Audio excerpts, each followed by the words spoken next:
kur ka shkuar profeti a.s. natën e Miraxhit. I kaloi qejt dhe i takoi profetet dhe u afru afër sundusit gjithësisë, tha Xhebrail Emini, i tha, Muhammed, tha, këtu është kufiri im, ti duhet vazhdosh. Tha, ku jam tretur unë, kush jam unë që të vazhdoj dhe ti të mbetesh? Tha, drita e Zotit është me ty. Dhe Muhamedi a.s. vazhdoi dhe Xhebraili s'kishte shans ta hidhte në hapse digje i tëri. Dhe u afru deri afër të Madhit Zoti qofshin fal, se ai e kishte thirrur si mikun e tij. Dhe kur u afru dhe ndjeju rahmetin dhe mëshirën e tij, dashurinë e tij, faljen e tij, butësinë e tij dhe afrimitetin e tij, tha fjalë të famshme, e Madhi Zot, tha, Ademin ti vet e krijove. Nuhun nga përmbytja e madhe e shpëtove.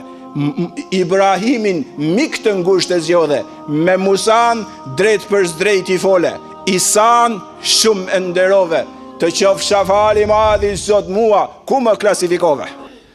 Tha Muhammed, mos haro, ku tashmë ti je ngritur dhe ka ardhur, asnjë tjetër nuk ka ardhur nga krijesat.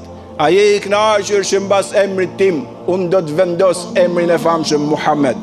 La ilahe illallah, Muhammedun Rasulullah, shvula e madhe ynore, shëndosi madh suprem Zoti, rruga për shkuke ai është një nder i madh që është rruga e Muhamedit alayhis salam, nder i madh për Muhammed Mustafan, nder i madh për ato që e ndjekin këtë rrugë.